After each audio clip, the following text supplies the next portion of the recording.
Hello, I'm Nelson Jacobs Moore for Access Central TV, and we're here today at Lafayette Avenue Presbyterian Church, which for the better part for 145 years has been fighting for human rights for New Yorkers and for the nation. So please join us while we go and tour this historic edifice and talk to its pastor that's invigorating the community around this old and wonderful church. These glorious stained glass windows are part of the magnificent edifice of the Lafayette Avenue Presbyterian Church, which was founded in 1857 by a prominent group of abolitionists.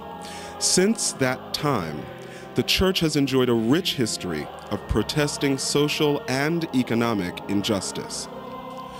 Artist Hank Pressing's 1976 mural depicting people from the neighborhood engaging in the activities of daily life entitled Clouds of Witness surround the original Tiffany windows, 13 of which were created by Louis Tiffany himself. We're here at Lafayette Avenue Presbyterian Church, and I'm talking with the Reverend David Dyson. And I'd like to ask you, I know that the church has always been very politically motivated.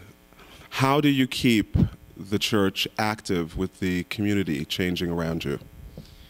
One of the first things we did when we got here in the early 90s was to go out into the neighborhood and get to know people and visit them in their homes and find out what their needs were.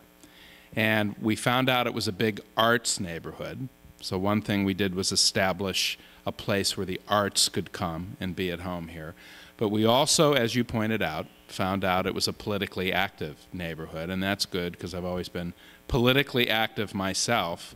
So we began some organizations like the People of Faith Network and some organizations to work on local issues like affordable housing and safety and issues of racial justice.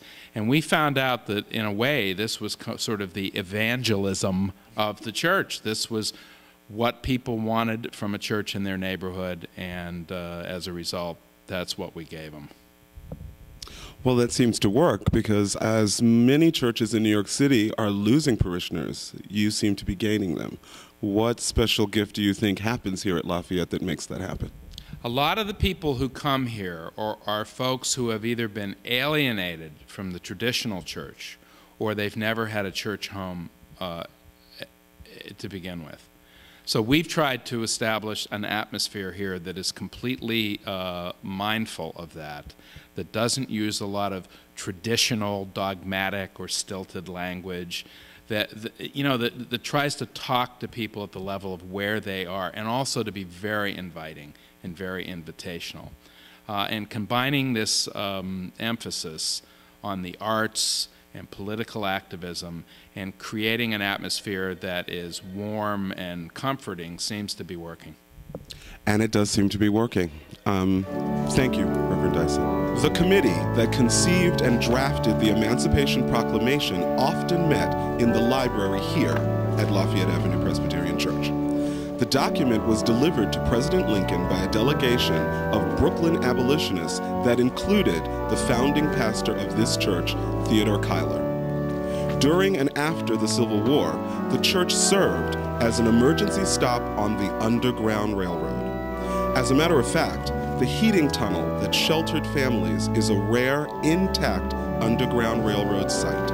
In 1872, a huge controversy erupted when Reverend Cuyler invited Sarah Smiley, a Quaker, to preach at Lafayette Avenue Presbyterian, making her the first woman to preach in a Presbyterian church.